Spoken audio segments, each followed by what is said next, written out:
कई लोग कहते हैं गुरुजी क्या दूध चढ़ाना जरूरी है शंकर पर? कई लोग कहते हैं गुरुजी क्या दही चढ़ाना जरूरी है शंकर पर? शहद चढ़ाना जरूरी है? घृत चढ़ाना जरूरी है? शक्कर चढ़ाना जरूरी है? शिव महापुराण की कथा कहती है 5 चीजें शंकर भगवान पर चढ़ती है। दूध अर्थात घर में लक्ष्मी की वृद्धि करता है, इसलिए चढ़ाया जाता है। दही शंकर भगवान पर इसलिए चढ़ाते हैं क्योंकि यह परिवार को जोड़ता है। जिसके परिवार में क्लेश ज्यादा होता है, जिसके परिवार में आपस में तकरार ज्यादा होता है, उसको दही जोड़ता है।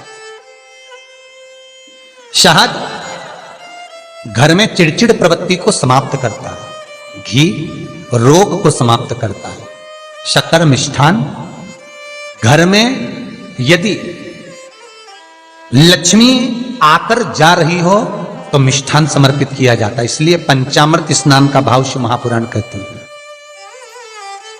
पंचामृत स्नान का भगवान, इसलिए 5 चीजें शंकर को समर्पित हैं। दूध, दही, घृत, शहद, शक्कर अर्थात मिष्ठान। शक्कर से मूलतः यहां शिव महापुराण में शक्कर नहीं लिखी है, मिष्ठान। अब लोग शक्कर पीस कर अभिषेक करते हैं, परंतु मिष्ठान अर्थात गाय के दूध से निर्मित कोई मिठाई और उस मिठाई से भगवान शंकर का अभिषेक। अब लोग भले शक्कर रखने लगे शंकर जी के अभिषेक में, पर यहां शक्कर नहीं लिखा है, यहां मिष्ठान।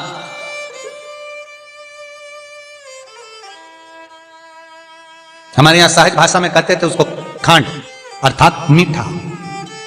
शिव महापुराण की कथा कहती है दर्पण इतना बड़ा ले लो। बंदर वाला अगर दर्पण वाली नहीं तो इतना बड़ा दर्पण लो, हनुमान जी के मंदिर में जाकर, क्योंकि हनुमान शंकर का ही अवतार है। हनुमान जी के मंदिर में जाकर हनुमान जी के उल्टे पांव का थोड़ा सा सिंदूर, चरण का थोड़ा सा सिंदूर एक कागज में लेकर आ जाइए।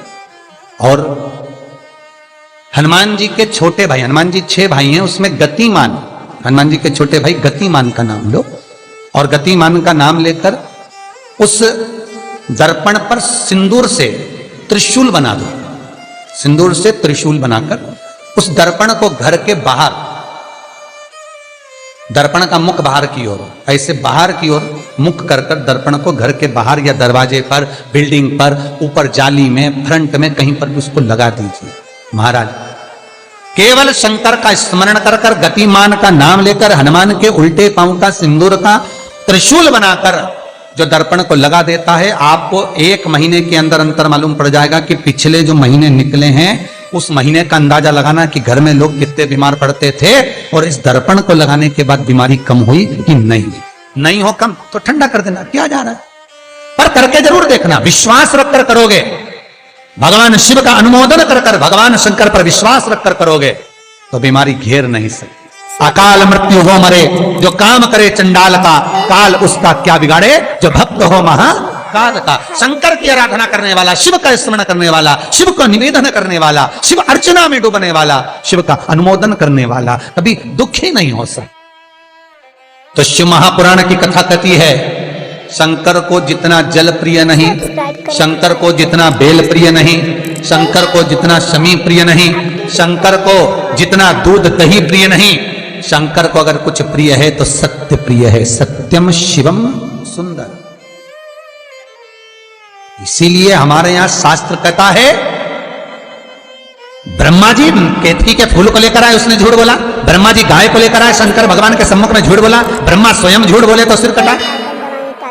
कर्मनाशा नदी प्रकट हुई। और शिव महापुराण की कथा कहती है शंकर को सत्य प्रिय है अगर झूठ बोला है। इसीलिए शिव महापुराण का स्पष्टीकरण किया जाए, वर्णन किया जाए तो पहले के समय में अदालत नहीं होती थी, पहले के समय में पंचायत नहीं हो सकती थी, पहले के समय में कोई सभाएं नहीं होती थी, पहले के समय में कोई निर्णायक मंडल नहीं होता था, पहले के समय में केवल एक निर्णय होता था। गांव के लोग ले जाकर शंकर के मंदिर में खड़ा कर देते थे और कहते थे उठा गंगा जली, और कहते तूने ऐसा नहीं किया। गंगा जली उठाकर कह दे कि तूने ऐसा नहीं करा। क्यों गंगा जली उठवाते थे? क्योंकि लोगों ने शिव महापुराण सुन रखी थी। शिव महापुराण में श्री वेद व्यास जी वर्णन करते हैं कि शंकर के मंदिर में, शंकर के ओतले पर, शंकर के मंदिर के अंदर, शिव की चौखट पर, शंकर के अनुमोदन में शिव महापुराण के अंतर्गत शंकर के अनुमोदन में शिव मंदिर में शिव चौखट पर अगर कोई भूल से भी झूठ बोल देता है तो उसकी जिंदगी नरक जैसी निकलती है महाराज। इसीलिए कहते तो उठा गंगा जली और कह दे तूने ऐसा नहीं उठा, बोल दे। आपके भी जीवन में अगर किसी को कष्ट है, फिर निवेदन करूंगा, मंदिर में अगरबत्ती भले मत लगाओ, मंदिर में दीप भले मत जलाओ, मंदिर में पेड़ा भले मत चढ़ाओ। अगर आपके मोहल्ले में, आपके पड़ोस में, आपके परिवार में, आपके नजदीक में अगर कोई दुखी है, कष्ट में है, उसको यदि प्रेम की वाणी भी बोल ली है, एक रोटी भी प्रेम की खिला दी, किसी के चेहरे पर इस्माइल ला दी, तो मंदिर में दिया जलाने के बराबर है साहब। मंदिर में दीप जलाने के लिए बेलपत्र भगवान माता पार्वती के अश्रु से है, रुद्राक्ष भगवान शंकर के अश्रु से है, शमी पत्र उमा और महेश्वर भगवान शंकर के विग्रह के सुख से जो जल प्रकट हुआ है, उस जल से शमी की उत्पत्ति है महाराज। दोनों के मिलन से, दोनों के मिलन से। जैसे एक मुखी से लेकर 14 मुखी तक रुद्राक्ष होते हैं, आपको पहले भी कथा में कहा, एक मुखी से लेकर 14 मुखी तक रुद्राक्ष होते हैं। सभी रुद्राक्ष का अपना अपना एक मंत्र होता है, अपनी अपनी एक साधना होती है जिसके अनुसार रुद्राक्ष काम करता है। एक मुखी रुद्राक्ष लक्ष्मी की वृद्धि के लिए होता है। कभी मौका मिले तो एक मुखी रुद्राक्ष का दर्शन करना। पर एक मुखी रुद्राक्ष जितना छोटे से छोटा होता है, जितना छोटे से छोटा होता है, उतना सुख दे। एक मुखी रुद्राक्ष लक्ष्मी की वृद्धि के लिए होता है, कार्य सिद्धि के लिए होता है। कोई भिखारी से भिखारी, गरीबड़े से गरीबड़ा भी अगर धारण कर ले, उसके घर में एक मुखी रुद्राक्ष अगर प्रवेश कर जाए तो सुख का अनुभव करा देता है, संपदा का अनुभव कराता है, सरस्वती का भाव प्रकट करता है, वैभव का भाव देता है। एक मुखी रुद्राक्ष का मंत्र है ओम ह्रीं नमः, ओम ह्रीं नमः। ये लक्ष्मी के लिए होता है। दो मुखी रुद्राक्ष बांधा को हरता है। कोई तकलीफ आ रही है, कोई प्रशासनिक कार्य है, कोई काम नहीं हो रहा, फाइल आगे नहीं बढ़ रही, बहुत तकलीफ आ रही है, तो दो मुखी रुद्राक्ष जो व्यक्ति धारण करता है उसका कार्य सफल होता है। दो मुखी रुद्राक्ष का मंत्र है ओम नमः। दो मुखी रुद्राक्ष का शिव महापुराण में जो मंत्र दिया है ओम नमः, विदेश्वर संहिता के अंतर्गत शिव महापुराण में रुद्राक्ष के 14 मुखी रुद्राक्ष के मंत्र दिए हुए हैं।